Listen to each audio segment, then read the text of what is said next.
Okay, so hello. Good day everyone.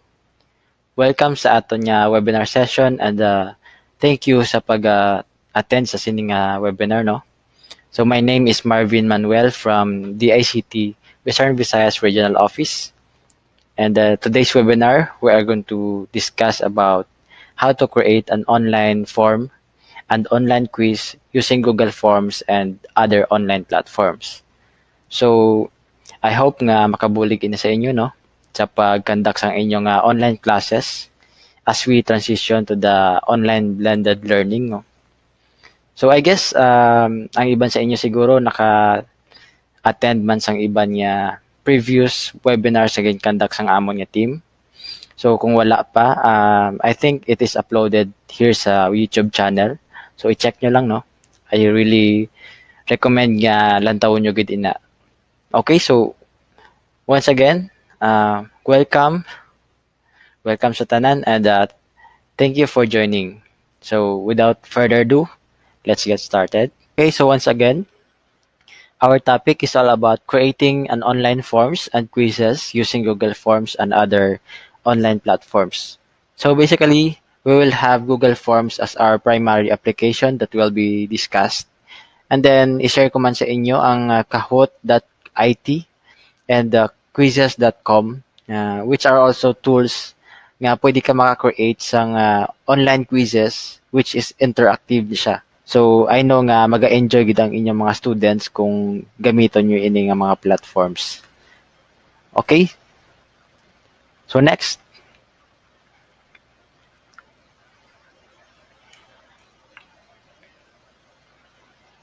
Daw nagalaga atong PowerPoint ha. Okay, so for our objectives, at the end of this webinar, we will be able to familiarize what is Google Forms, basic knowledge about Google Forms. So learn some useful tips before starting. So ma-share man ko no sang mga tips kung paano nyo effectively nga magamit ang Google Forms sa inyong online quizzes.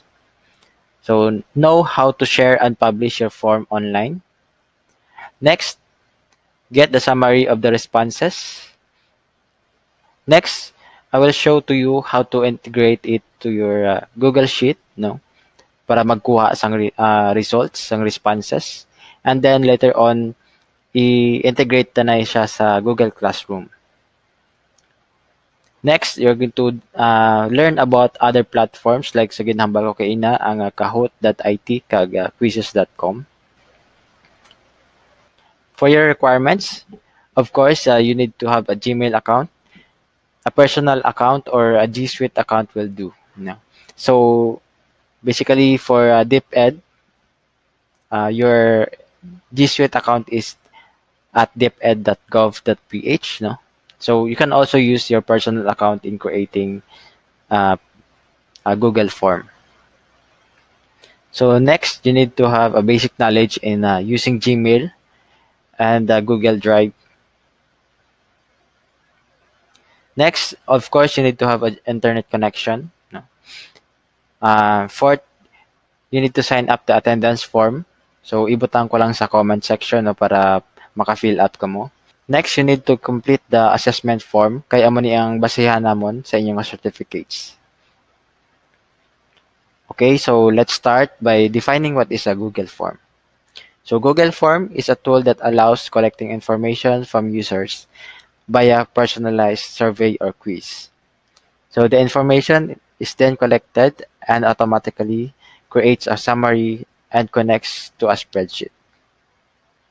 Okay, so benefits of using online form. So what are the importance of using online forms? So first, quicker feedback. No? So mas madasig ang feedback sa mga respondents, no, especially sa buong naga-practice kita sa social distancing. So hindi na kinahanglan ang face-to-face interaction but may online form ka lang, pwede na sila maka hatag sang feedback sa imo. It is also beneficial to us, no, especially nga naga-practice kita sang online blended learning. Next, easy to analyze statistics. So automatically once nga may respondents ka na, ang ilang mga responses, gina-summarize in Google, no? And then may ara ka ng values or graphs nga maga-show sa mga figures kung based sa mga respondents nimo. Next, easy to search for data. So all of your data is connected to a Google Sheet, no? Nga pwede mo na ma-extract and then magamit sa imo nga kung ano man ang imo nga activity. Next is auto-graded quiz. So, using a Google form, no, makahimo ka sang quiz nga auto-graded siya. So, hindi mo na kailangan waste ang time nga mag-check pa sang papers ng students mo kay automatically may ara ka na nga grade nga makuha. So next, easy to collaborate and share with others. So like for example, in your case, as teachers, pwede mo na siya mas share sa imo co-teachers para mag-collaborate kamo sang example questions, no? Kung ano man da. Next, easy to edit. So ang inyong Google form, bisan online na siya or naka-share na sa mga respondents, pwede niyo na siya gihapon ma-edit and then automatically saved na siya online. So next, works on any devices. So basically, Google Form or Google Apps is accessible through online, no? So basta may internet ka, may browser nga naka-install sa bisan ano nga devices, no? Pwede na siya ma-access. Next, of course, you can save paper and printing, no? So this is a paperless type of quiz.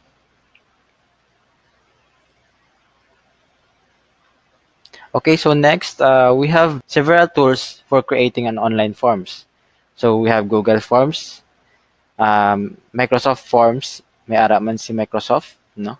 And others like Cognito Forms, WP Forms for WordPress, Zoho Forms, and many others pa. So we'll just focus on a Google Form. So these are the interactive quizzes na ginhambal ko sa inyo kay no, ang kahoot.it and quizzes.com, no. So if may time pa karon, i-demonstrate ko sa inyo. So before you proceed, no, let's first differentiate the Gmail and the G Suite account. So commonly nagaka-confuse kita sa mga nga terms, no, but basically, Gmail account is a personal account. So it is a free account or a free email account that is given by Google once you sign in. So example, Marvin Manuel at gmail.com. So ang extension niya sina is at gmail.com always. No. On the other hand, G Suite account is for organizations. No. So like for example, a company nag-sign up na siya sa G Suite para mag-avail sang services ni Google using their own domain. So like for example, sa inyo sa DepEd, mayroon ka mga domain nga deped.gov.ph. So gingamit niyo ang domain para mag-avail sang services ni G Suite. Okay, so that's enough for discussion. So let's go ahead and create an actual survey or exam. Okay. Okay, so bago kita mag-umpisa, kung may ara ka mga laptops, pwede niyo masundan ang ato niya demonstration, no, para mas ma-retain sa inyo ang ato niya lesson. So kung hindi niyo man malagas, pwede niyo man karon i-replay kay ang ining video uploaded man ni sa YouTube after sa ato niya webinar. Okay? So gina-encourage ko man ang iba, no, kung may ara ka mga kilala nga co-teachers nga wala pa naka-join sa amon nga webinar. So pwede nyo man ni ma-share sa ila. So let us start creating our online form and online quiz sa Google Form. So first natin yung obrahon is an ordinary nga survey lang anay siya, no. And then later on, obra pa kita sang another nga form for our quiz. Okay, ang iban siguro sa inyo nakalantaw na sang webinar ni Sir Gariel, no. So may mga discuss na siya kung paano mag-cut sa inyong Google Forms or sa Google Drive. As a review, so first, you need to log in with your Gmail account or G Suite account, anay, no? So, in my case, naka-login na ako as DICT. Okay, so sa mga wala pa naka-login, no, login lang kamo sa inyong ah, Gmail account. Okay, so next kung naka-login na kita, kadto lang kamo sa gmail.com. Okay, so sa inyong email account, no. Then pangitaon naton si Google Drive. So diri nga portion, click nyo lang, then Google Drive.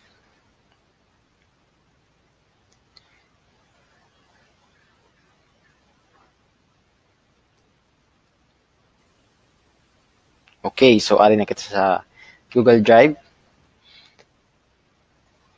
Para nga mas ma-organize nato ang aton nga Google Drive, always, no, gamit kita sang folder. So to create a folder, right click, then new folder. Example, Google Forms. And create. Then select nyo lang. Then diri sa sulod sa nga folder, pwede na kita maka-create sa nga Google Forms, maka-upload sang files, documents man na, videos or photos. So how to create a Google form? Okay, so just right click, then diri sa more, and then si Google Forms, so kita nyo sa dalong. Okay, so click, and then you have a fresh or new Google form. So blank pa ni siya, no? So ipag-discuss ko ang mga parts kung ano yun siya. Okay, so let me show you another way to create a Google form, no? Like for example, nagadali ka mo sa paghimo sang quiz, no? So open new tab, then pwede man ka maka-create sa Google form gamit ang command nga forms.new. Then pag enter niyo siya, ma-open na ang bago nga Google form. Na. Then same thing, pwede niyo man na ma-apply sa Google Docs. Type in Google or docs.new. So like for example, nagadali kita sa sa aton nya ginaobra. So ma-open lang kita sa Google Docs, and then pwede na kita maka-type. Yan. Okay, so same man sa Google Sheet and sa slides, no. So try ta. Sheets.new.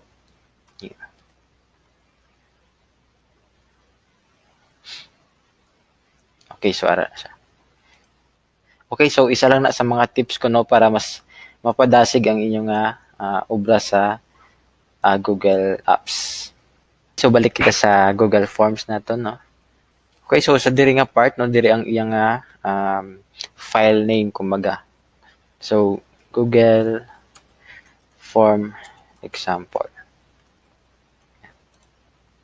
So diri ang iyang title, no, kung ano ang makita sang users, no, once nga mag-login sila.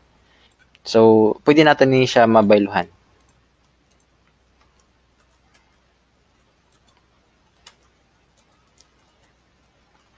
Okay, so sa ma-notice nyo, no, every time nga may gina-change ako sa contents niya, automatic save na siya sa Google Drive.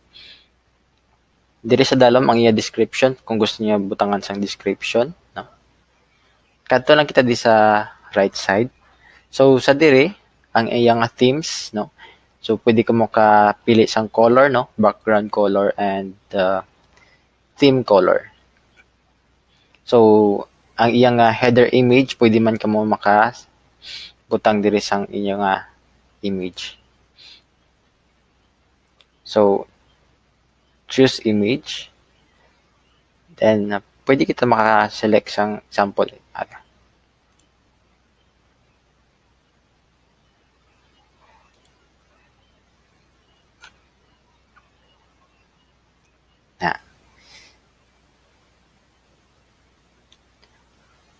Okay, so diri nga part, ang preview, makita naton ang itsura ni Google Forms sa end ni user. Okay, so amo ni siya. Okay, so close lang nato ni no. Okay, so kadto kita diri sa settings. And then under general tab, kung gusto niyo mag-collect sang email addresses sang inyong users, so i-check nyo lang ni collect email addresses.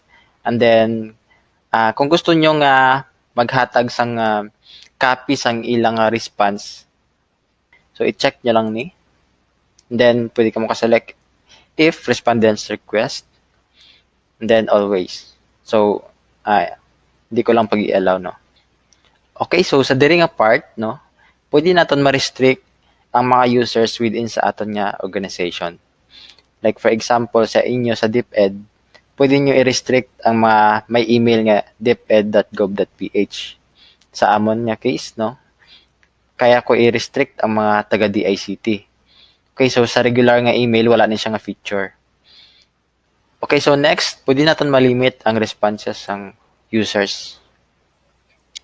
Okay, so next, respondents can edit after submit. So, gaan mo sila chance nga mag-edit sang ilang sabat bisan nga na-submit na nila na. Okay, so hindi na siya advisable sa kung kahimo ka sang quizzes, no? Kay pwede nila bayluhan ng ilang sabat.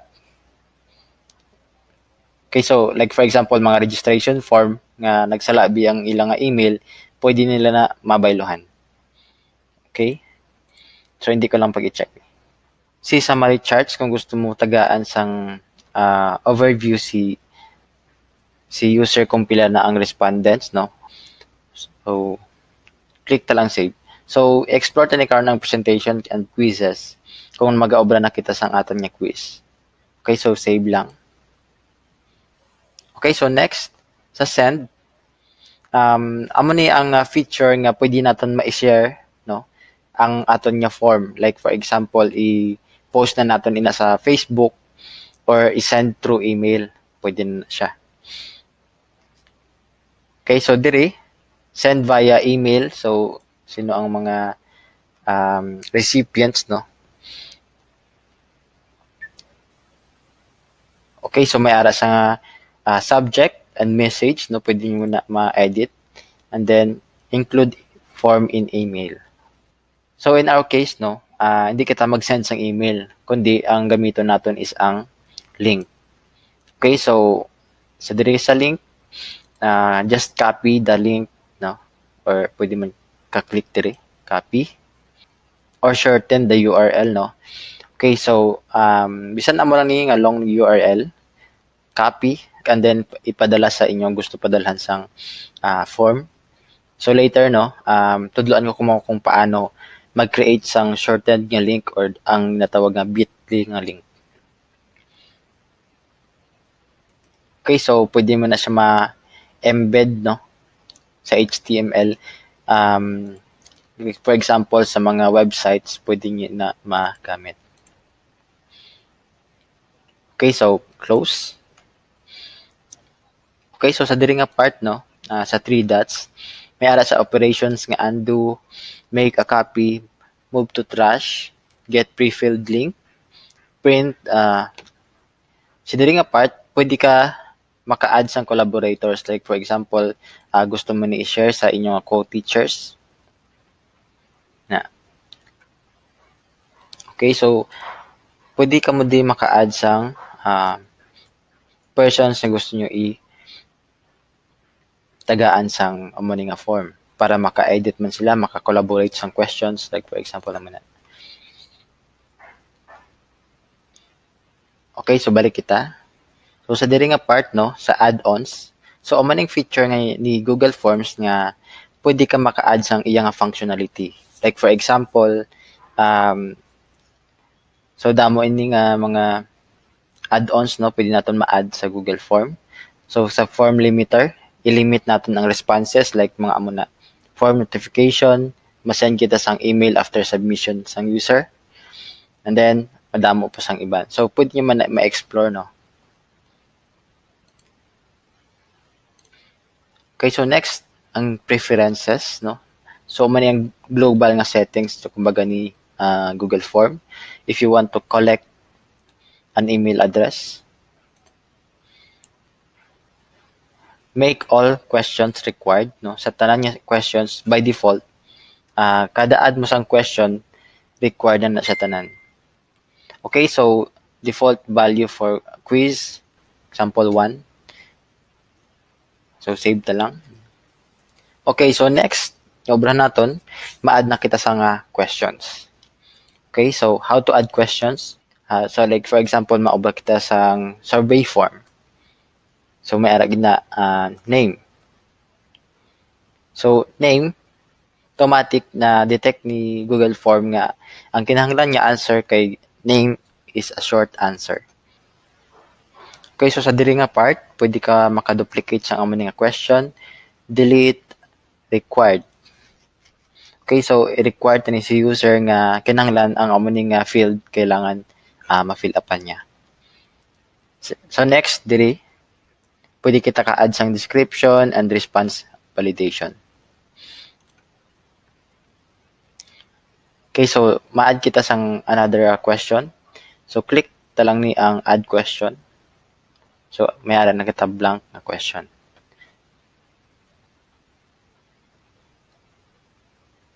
Like for example, email.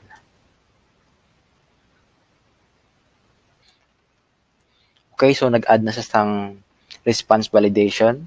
So ang balya, that should be text. And then that is an email address. Okay, so dire, pwede ka mo ka-add sang custom error text. Okay, so ma-add pwede sang another nga question. So age, like amash na. Okay, so let's add another question pa. So like example, address.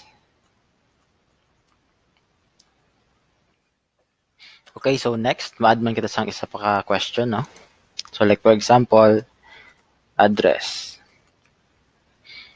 Okay, so automatic na-detect na ni Google Form nga that should be a paragraph, no?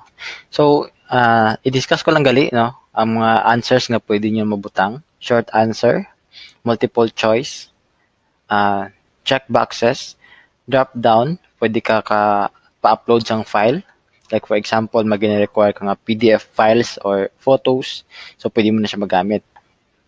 Okay, so next, meron man kita nga linear scale, multiple choice grid, and checkbox grid.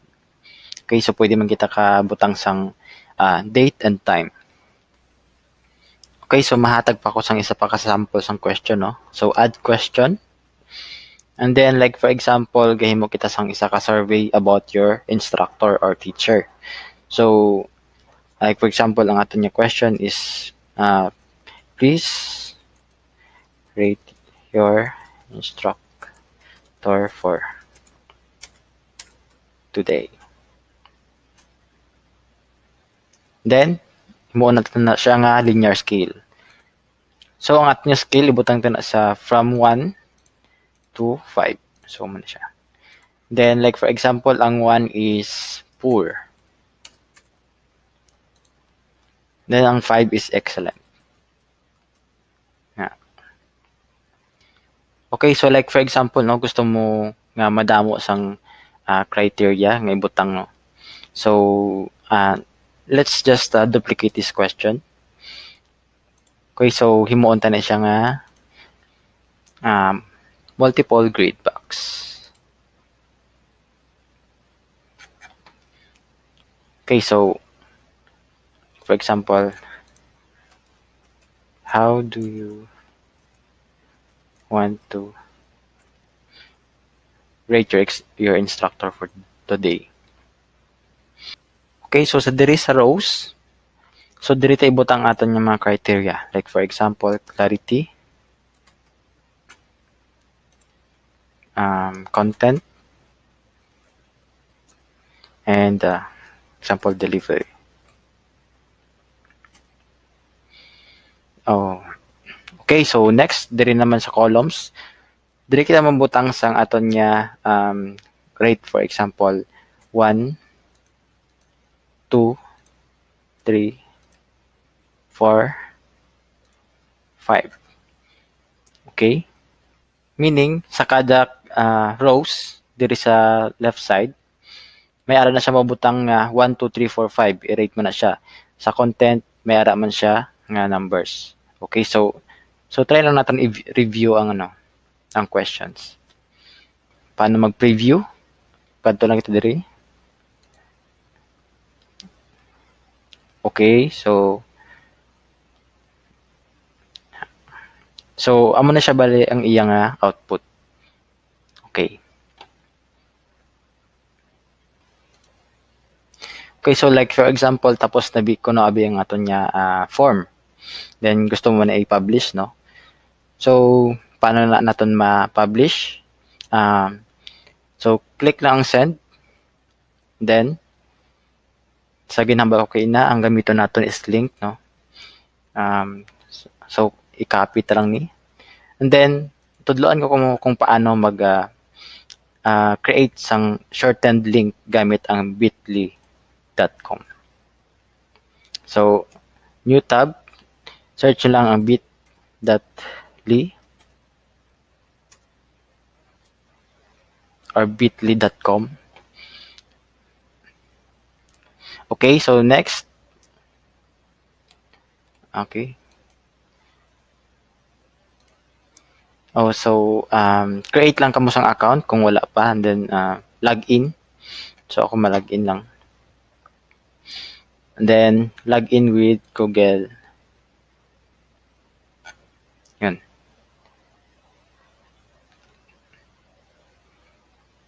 Okay, so magamit ko sang isa ka email pa, no, ang personal account ko.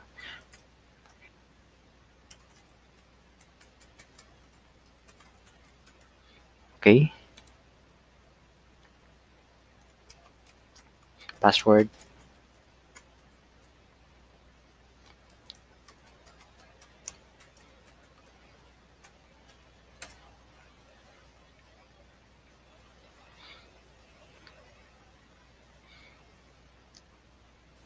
Okay, so amo ni siya ang bit.ly.com, no? So ang mga previous ko nga links na gin-create, so ari ni siya tanan. Okay, so let's create another bit.ly for our Google form. Okay, so para mag-create, kadto ka lang di sa create and then sa drop down sa link. Okay, so ang ginapangayo di is ang long URL na kuha naton kay Google Form. So balik kita kay Google Form. So liwat, send, then click mo niyang link, then copy. Okay, so copied to clipboard na. Okay, so balik na di, and then paste. Then create. Okay, so automatic nga nag-produce na si bit.ly sang link. Okay, so title, example, survey. So dire may ara siya nga default nga link nga gin-produce si bit.ly, no? So try ta lang na nga bayluhan.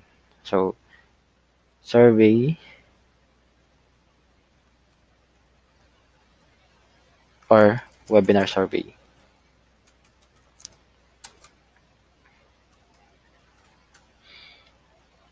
Okay, so try ta kung available na siya, no, ang link na gamit ta. So save. Okay, so error meaning na nagamit na nisang iban ang aton nga link. So try ta lang baghon. Tugangan ta lang sa Google Form. Okay, so save. Try ta. Okay, so link has been edited. Okay, so ari na siya di sa left side. So for example, you're going to post the form, no? So kopyahan mo lang ang link na ginobre naton, and then pwede ka naka-post sa Facebook gamit ang ini nga link. Or pwede nyo man ma-send sa through Messenger or through email. Okay? Okay, so next, balik naman kita sa Google Form. Then explore naman naton ang responses nga tab. So diri sa babaw may makita ka nga questions tab and then responses tab. So sa responses diri mo makita ang summary sang mga respondents mo, kung pila na kabilog ang nag-response, no? At the same time, diri mo man siya pwede ma-export sa Excel file or sa Google Sheet file. Okay, so try naton nga mag fill up sa aton nga link nga ginhimo. Okay, so sa liwat, copy link, then or pwede man naton siya i-type, no? So i-paste ko lang ana siya. So enter. Okay, so amo na siya bali ang makita ni user, no, once nga gin-send mo na sa iya ang form. So name. So try natin nga mag-fill up.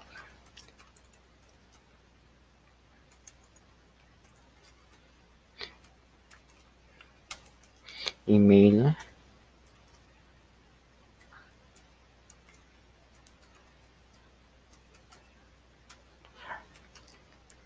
Age.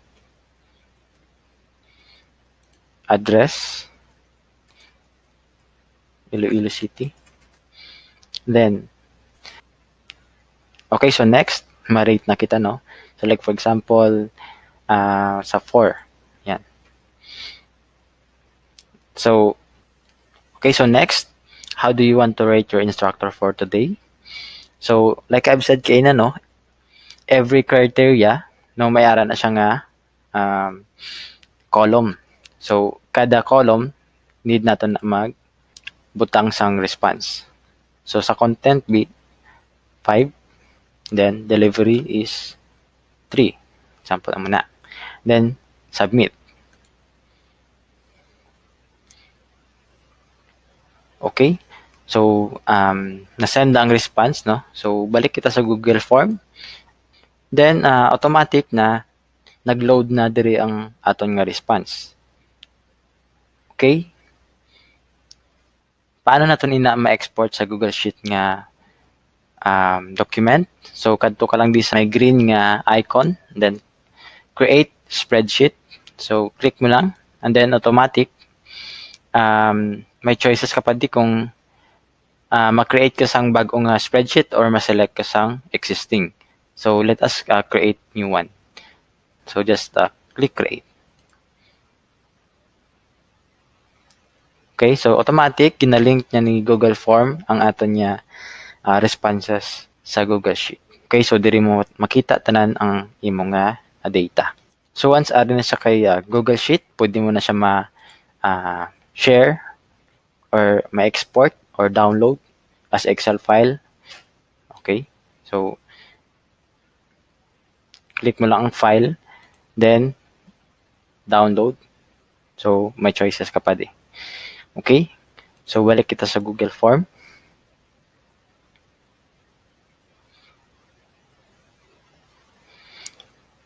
Okay, so diri sa responses mismo nga tab, no, may ara siya mga insights or charts nga ginapakita, no. Once nga damo ni responses, makita mo ni or ma-appreciate mo ang chart nga ginapakita ni Google Form. Okay, so this time, let us now create our online quiz. So let's go back to Google Drive. Then, okay, so sa pag-create mo kay na sang Google Sheet, no, again link sa Google Form. So automatic kung sa diin nga folder mo gin save ang imo Google Form, dito man ga save si Google Sheet. Okay? So let's create another form. So right click, more, Google Forms. Okay, so close lang natin ni.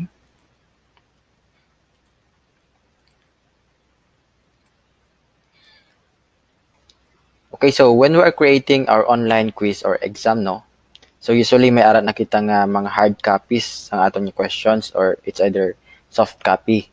So, pero mas maayo gid ya kung may ara kita nga soft copy para mas hapos lang mag-copy and paste.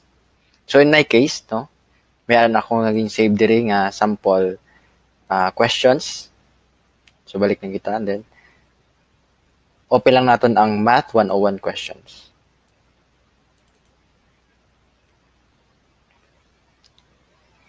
Okay, so amo ni ang sample ko nga questions nga ipagka-demo sa inyo, no? So, may ara siya nga multiple choice, identification, and then may ara man siya nga questions nga mabutang kita sang shape.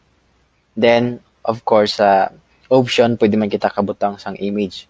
So, mahatag man ko sa inyo sang tips, no, kung paano niya mabutang or ma-include ang mga images nga mas mahapos or mas madasig. Okay, so balik kita sa Google Form. Okay, so butang kita sang title.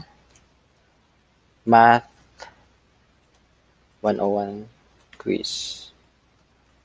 Okay? Okay, so form description. Please answer the following questions. Okay. Okay, so let's add our first question, no? So balik lang kita sa Google Docs. Then copy our first question. Control C, then Control V. Okay, so next, sa ato niya choices, ang apat ka line yan nino sang choices natin pwede natin na kopyahan. Copy, then paste. So dire sa option 1, i-paste ko lang ni automatic ma-detect na ni Google Form nga each line isa ka choices. Okay, so paste, automatic ma-adjust ang apat ka choices. Okay, so madasig lang, no? Okay, so next question, number 2, which of the following shapes have 4 sides? Okay, select, copy, then add a question. Okay? Okay, so balik kita sa question number 1. Wala pa natin na-configure, no? So, that is multiple choice. Okay? So, required. Okay, so may nalipatan lang kita nga i-configure sa aton nga settings, no? So, balik na kita diri sa settings. Then, presentation, diri sa quizzes. Kung gaobra ka mo sang quiz, diri sa quizzes nga tab, i-turn on yun ni ang make this a quiz. Yan. Okay, so next, diri sa release grade, may option nga i-release mo siya immediately or later na after manual review. So may tip lang ko din na sa inyo. If you are going to select immediately after each submission, ang obra ni Google Form is i-send sa student ang grade and then ipakita yaman ang mga correct answers. So if you're creating a quiz gid nga sa aton yung mga students, may possibility nga after nila pag kuha sang grade nila, pwede na nila ma-share sa iba nila nga classmates. So siguro later na lang after manual review. So dire nyo siya i-select. Okay, so respondents can see missed questions, correct answers, and points value. So, amo ni ang mga options no, nga pwede makita sang students kung i-release nga daan ang grade sa iya. Okay, save. Okay, so may isa pa ko ka-tip nga itudlo sa inyo, no? Para ma-prevent, no, medyo maiwasan ang aton niya cheating sa mga students, you can do shuffle questions. So, paano nyo ubrahan na? Balik lang kita di sa settings and then presentation. Then, check nyo ni ang shuffle question order. Okay? So, you can also set the confirmation message after the submission of the student. Okay? So, save. Okay, so balik na kita sa question. So, na-notice nyo, after kita nag-enable sang quiz kaina sa settings, so nagwa ini ang answer key. So, dili kita ma-configure kung anong choices ang sakto. So, maset lang kita sa ang question. How many sides does a rectangle have? So, 4. That is the correct answer. Okay, so pwede kita ka-set sang points. Butang ta lang sa 1 point. Okay, so pwede ka ka-add sang answer feedback. So, click ta lang. And then, like for example, nagsala ang student sa pag-answer, no? So, diri sa incorrect answer, pwede ka butang sang feedback na please review our notes. So, amo na siya. Or previous lesson.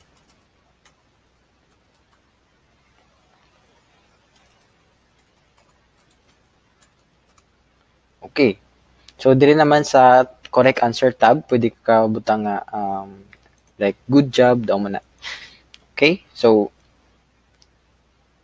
pwede man ikaw makabutang sang link, no?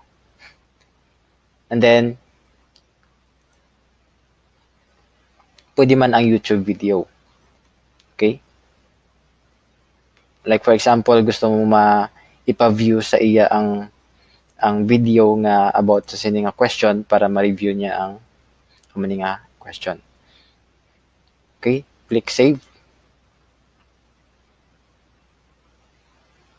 Okay? So, next question, balik kita sa Google Docs. Okay. So, nakapit na no? So, sa answers, copy ta lang and then automatic na, no? Okay. Checkbox. Okay. Required, of course. Then, maset kita sang answer key. Okay, so ang question is, which of the following shapes have 4 sides? So, sa diri, okay, so check ta ang rhombus. So, pwede sila ka-select sang more than one answer kasi checkbox ni siya. Okay, so square and rectangle. Okay, so pwede natin ma-set nga 3 points kahit 3 ang answer, no? Then, pwede ka add sang feedback. Then, click done. Okay. So, next question, that is, copy ta lang.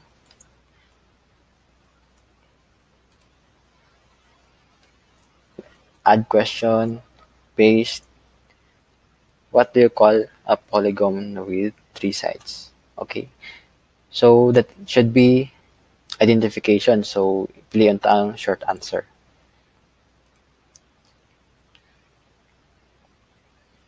Okay. So, ang sabat sini is triangle. So, remember sa pagpili mo sang identification nga type sang question, no? Ma-add kita sang correct answer, then butang tang triangle. Sa identification, pwede nila ibutang, no, nga a triangle or triangle lang. Small letter T like triangle. So, tanan nga possible nga answers nga is ibutang ni student. So, dapat i-register mo na siya diri sa list of correct answers. Triangle.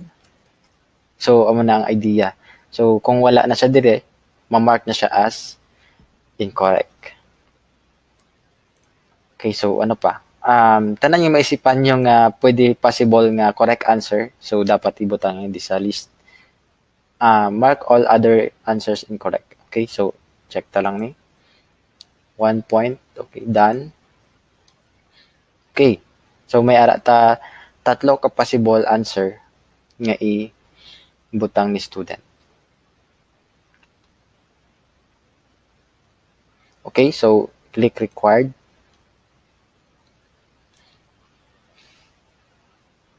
Okay, so next question.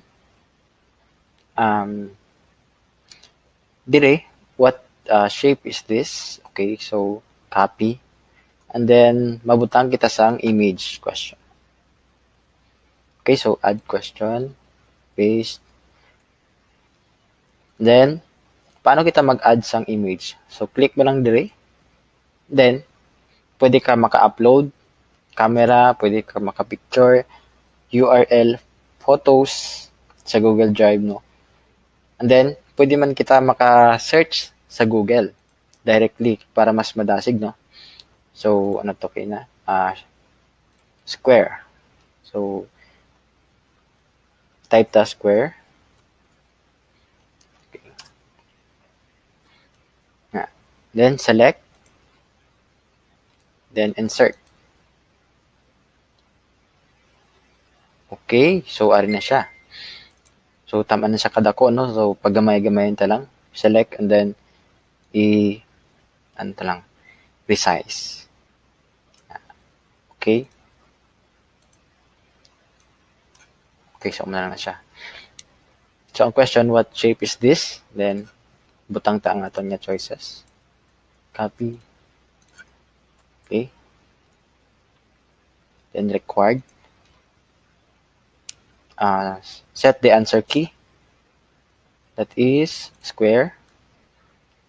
Okay, 1 point. Then, click done.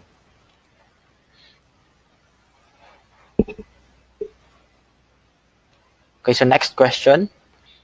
Okay, so diri, option naman ang may image. Copy the question, then add,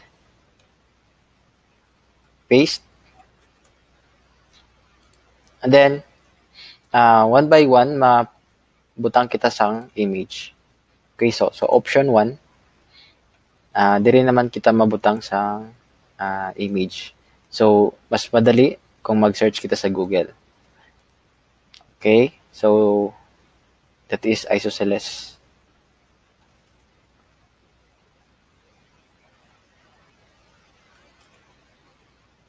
Are. Isosceles triangle. So select, then insert, then boom, ara na siya. Okay, so dasig lang, no? Balik kita sa question. Then that is equilateral triangle. So ma-search lang kita sa Google.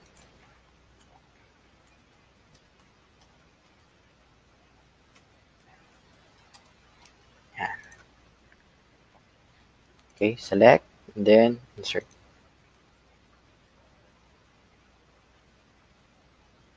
Okay, so next, add image. That is obtuse triangle. Obtuse triangle. Okay, sorry siya. Next, insert.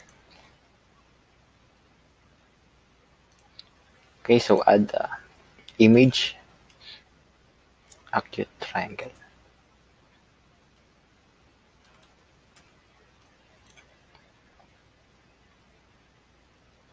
Or angle.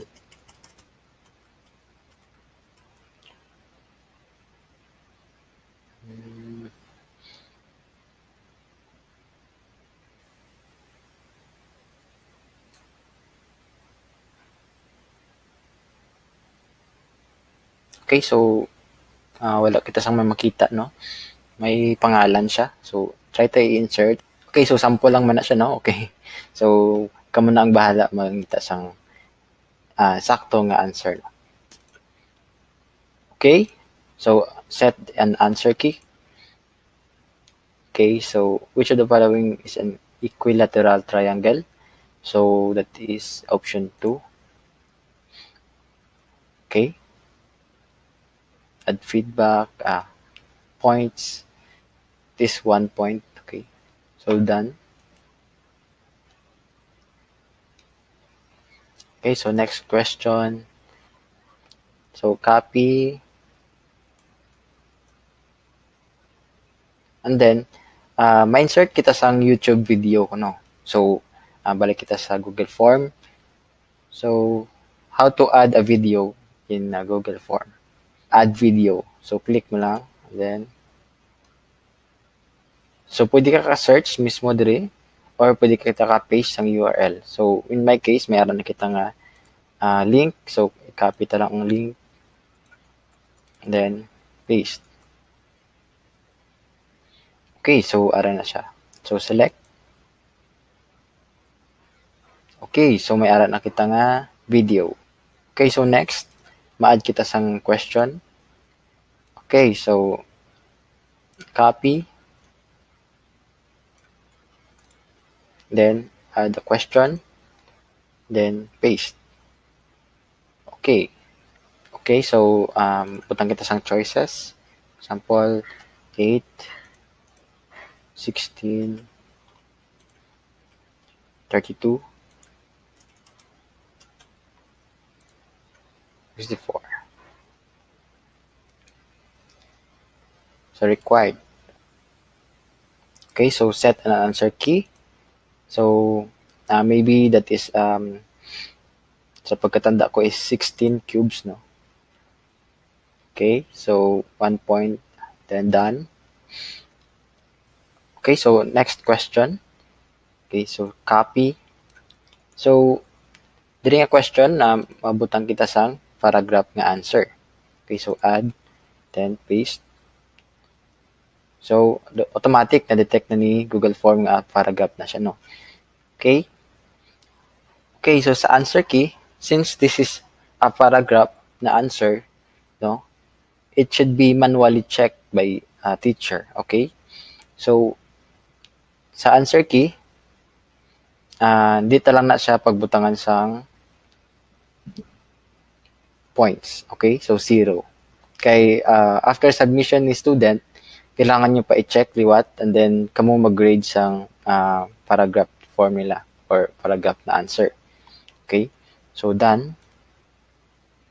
Okay, so that's it. Meron na kita sang isa ka set sang questions nga different types sang answer and the questions. Okay?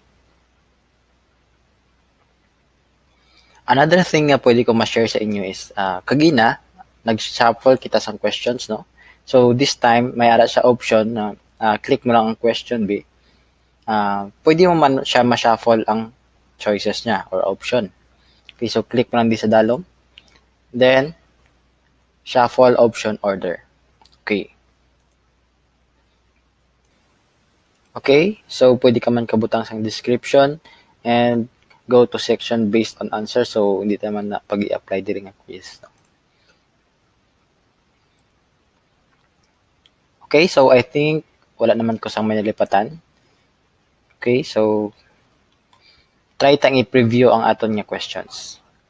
Okay, so click preview.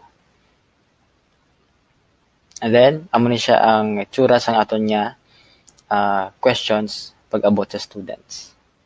Okay, so ang problem sini is kay ang aton nga video naka-separate section kag nag-shuffle kita sang questions. No? So wala siya nag upod sa aton nga question. Okay, so okay lang man na siya diri sa babaw or pwede ka kabutang sang instruction based sa question nga please find the video na lang, okay? Or depende sa inyo, no? Pwede nyo man i-disable ang shuffle questions. Okay, so kung tapos na ang aton nga questionnaire, so ready na ni i-distribute sa aton nga students. Okay, so may mga options kita kung paano natin i-send. Okay, so pwede natin kopyahan ang iyang link. Pwede nga send through email. And then kung may aton nga Google Classroom nga portal para sa mga students, pwede man natin ini nga mai-integrate sa Google Classroom nga quiz. Okay? Okay, so next step, ipakita ko sa inyo kung paano siya i-integrate sa aton nga Google Classroom. Okay, so close. Okay, so kadto lang kita sa new tab and then Classroom, google.com.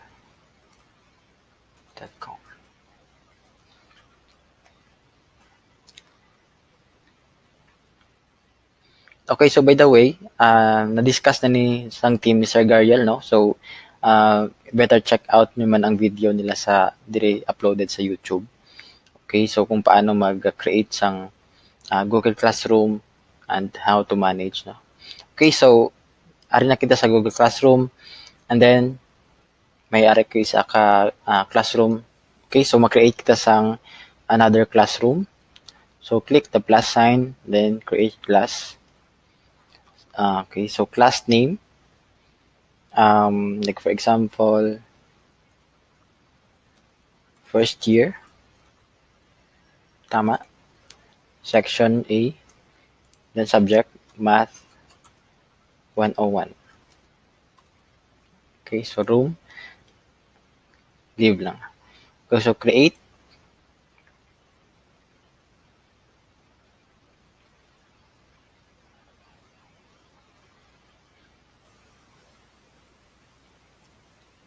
Then, ari na kita sa ato niya bago nga Google Classroom, maging-obra. Okay, so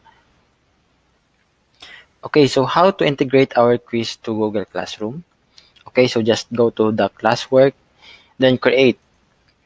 So, piliin nyo lang ang assignment. And then, create a title. Math 101 quiz. Then, instructions. You can set your instructions here. Dito sa dalon, kita nyo yung add nga button. So, click nyo lang. And then, ang ato nga Google form nga quiz is always aragid na sa Google Drive. So, select ang Google Drive. Then, pilion ta ang ato nga quiz nga ginubra kay na. So, that is Math 101 quiz. So, just click, select, and then add. Okay. So, automatic, no? Pag-add natin sang ato nga Google form, may ara na sa feature nga grade importing. So, whatever ang grade nga ginset natin sa Google form nga quiz, so, amo na siyang i-show na diri sa Google Classroom. Okay, so, you can have your settings here.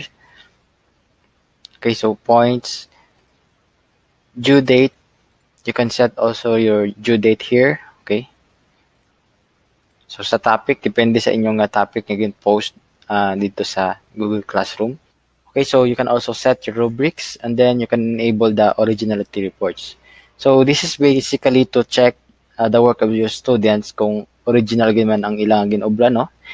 Or gin-copy lang nila sa internet.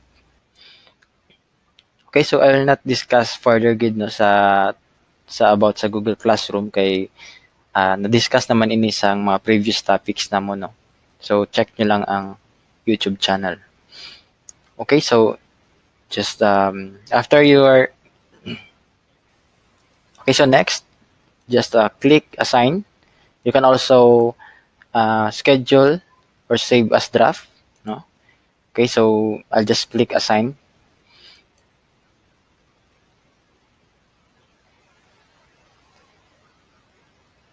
Okay. So, ari na. Integrated na ang aton nga quiz sa aton Google Classroom. Okay, sa subong, try ta naman nga sabtan ng aton nga quiz, no? So, magamit ako sa isa ka account. So, say what? Kuha natin ang link, then copy. Okay, so ma-open ako sa another nga window.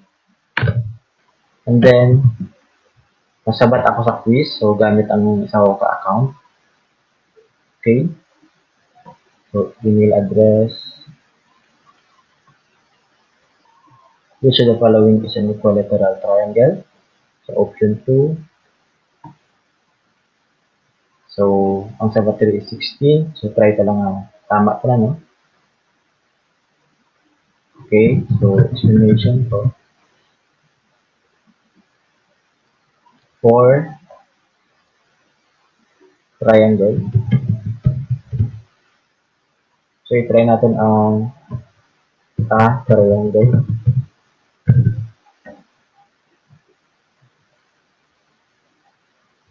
Which of the following shapes have four sides? So, rhombus, square, and rectangle. Okay, so what is the shape? Square. And then, let's submit. Okay, so balik kita sa account ni teacher. So, makita natin meron ng response, no? Okay. So, sa summary, so diri sa summary nga tab, makita natin na ang summary sa atong respondents or students. So, natandaan nyo kaina, no, na may kita questions nga wala sang grade. So, dapat si teacher ang ma-evaluate anay pag maghatag sang grade. Okay, so kanto kita diri sa individual tab. Okay, so sa diri kita makahatag sang grade sa student. Okay? So, correct. So, kung itaang-taangat niya question, no, nga butangan sang grade. Okay, so already. So, explain what a Pythagorean theorem is. So, based sa sabat niya, pwede ko na ma-evaluate and then pwede ko siya ma-tagaan sa grade. So, paano? So, dire, naghulat siya sa may input ako nga number. So, like, example, gaan ko sa song 10. Based sa sabat niya, no? Okay? So, isave ko lang. So, like, for example, sa isa lang ka student, no? So, pwede ko di ka kadto sa release score, pwede ko ma-release ang grade niya nga updated. Okay? So, release score or kato lang ta sa summary. And then, there is a scores. Click na natin ang release scores para ma-update tanan sila about sa ilang final grade. Okay? Okay, so let's go to the next topic. So, interactive quizzes. So, Kahoot.com and Quizzes.com are two applications nga we can recommend you to use, no, para mag-create sang interactive quizzes. So, based sa experience na may gini siya gamiton, no, especially sa mga high school students, elementary, no, kay luwas sa mag-enjoy sila, may learning pa sila nga makuha. Okay, so for now, ang i-demo lang natin is Kahoot.com, no. Actually, though same applications lang naman sila, pero ginbutan ko lang ang Quizzes.com as alternative, no, kung hindi available si Kahoot. Okay, so let's go and explore the Kahoot.com. So, balik kita sa browser. And then, type nyo lang ang Kahoot.com.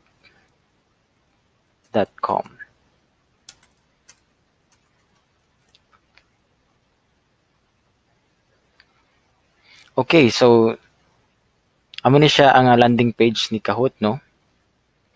So, diri sa right side may ara siya nga play.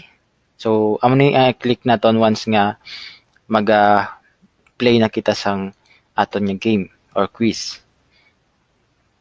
Okay, so sign up kung wala pa kamo sang account.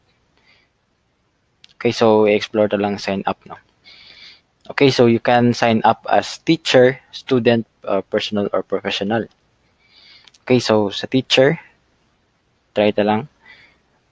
You can choose options here, no, based sa inyong category. So balik kita, no, kay may account na ko diri, so malagin lang ako.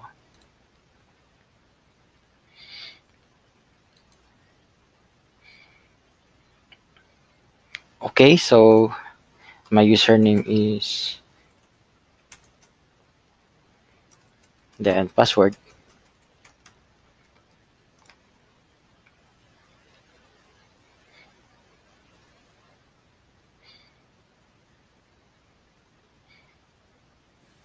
Okay, so this is the dashboard of Kahoot.com. Okay, so kadto kita diri sa upgrade now. So by the way, I'm using a free account, no. So makita ninyo di ang ilang mga plans, no. So kung gusto niyo nga mas dako ang capacity nga makater ni Kahoot, then you can also have the option to buy up. Okay, so sa basic account or free account, no, so okay naman siya kay for class-sized games. So okay na gid ni. Like for example, 25 to 50 siguro persons in a game, no, pwede. Okay, so balik kita.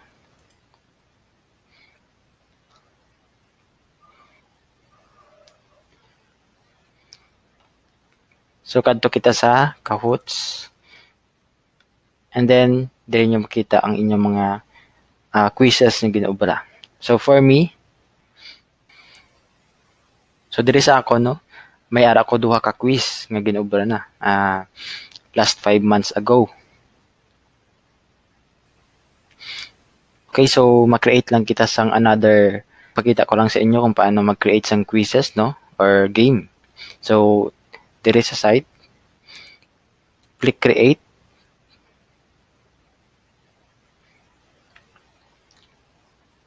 Okay, so may ari din mga choices man, no, may mga templates silang ready-made na. So ang iban premium. Okay, so select lang kita sang new. Okay, so diri pwede kita maka-add sang questions. Pwede kita makabutang sang picture. Okay. Pwede man kita mag-upload sang image and then YouTube link. So diri ang aton yung mga choices. So diri ang time limit kung pila ka seconds naton i-show ang isa ka questions. No, and then the points. So 1,000 ang maximum nga points. So padasig-dasig ni siya kung sino ang nauna magsabat sang sakto, mas taas ang points kaysa sa iban. Doon mo lang na siya.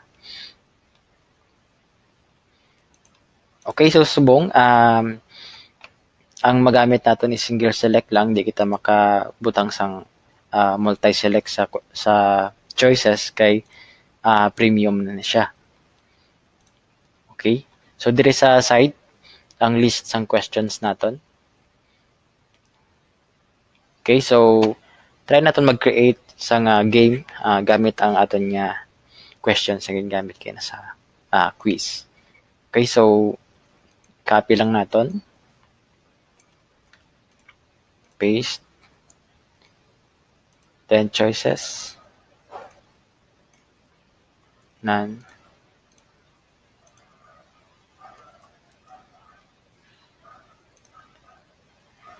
Then 2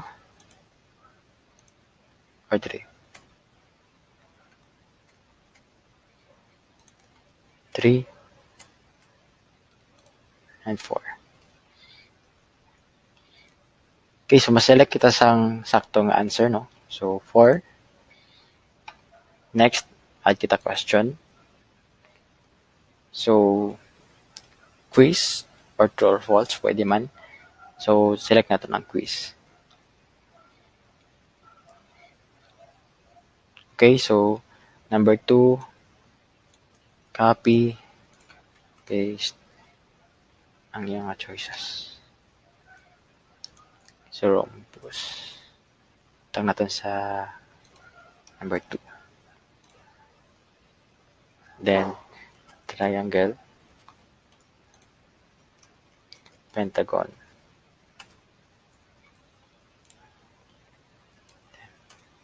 hexagon. Next, select natin ang saktong sabat. Then next question.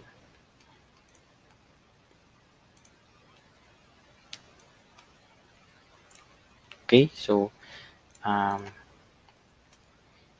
sides is a triangle.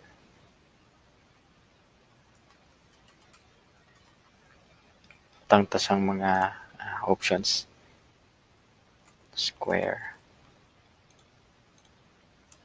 rectangle, rhombus. Sakto spelling, no? Okay. Okay, so select natin ang saktong sabat, which is triangle. And then, try natin ang tatlo ka questions lang. Click done. Butang sang title. Math 101 quiz. Okay, so description optional lang man, no? Okay, continue.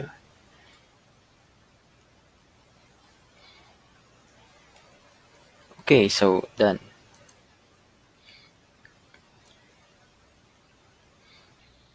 Okay, so ready na ang aton nga quiz, no?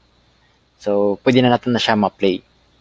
Okay, so gamitan ko ang akon nga cellphone para serve as participant kumbaga sa quiz natin.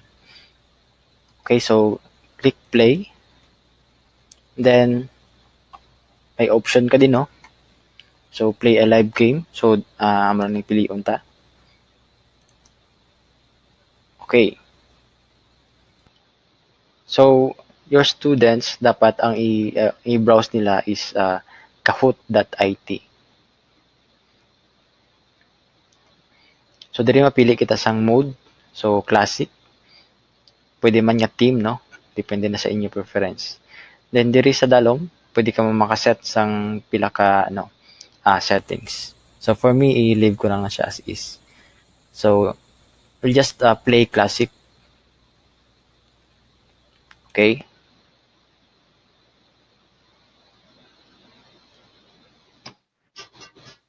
So yun. Okay, so it is now waiting for players. So sa akon nga cellphone, i-browse ko lang ni ang kahoot.it. So your students will browse, no, sa ilang mga browser kahoot.it. Kaya ang kahoot.com amo ta ang website kay na ginhimuan ta sang questions. So enter.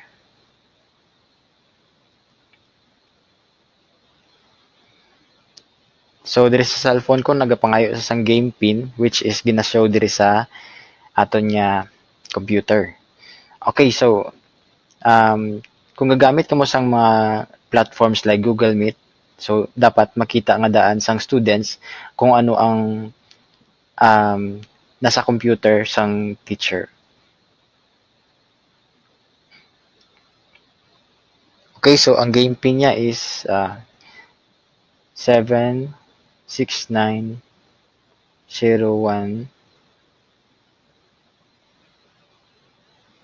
or 91. Okay, so enter. So nagapangayo siyang nickname. So butang ko lang Marvin. Okay.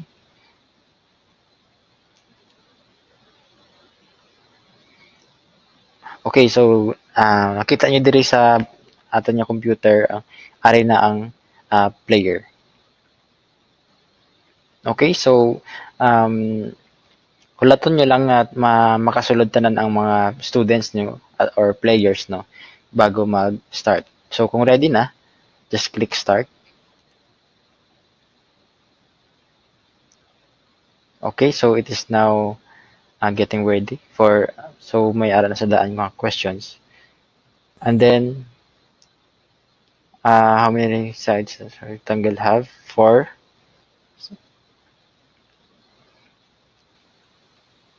So amo na siya bali ang matabo sa live na nga game, no? So click mo lang next.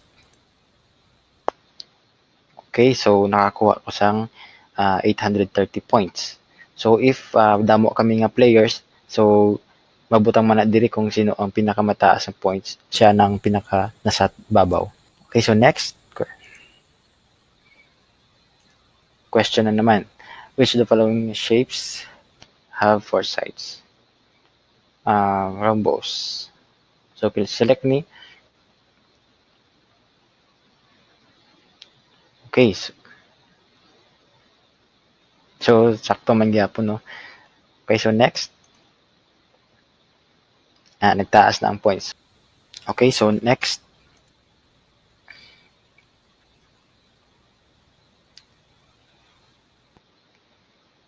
What do you call a polygon with 3 sides? So triangle, select natin ang number 1.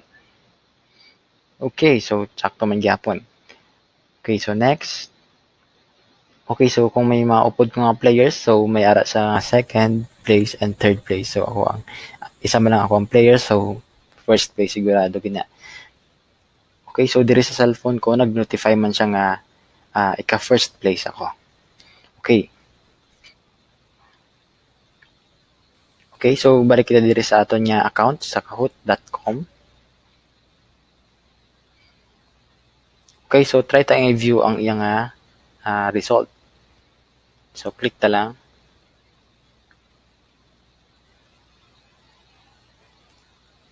Ari ang questions. So diri sa reports.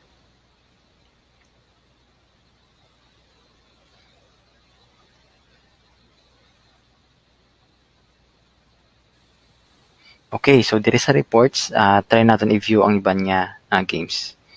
So select natin ni ang may 18 players.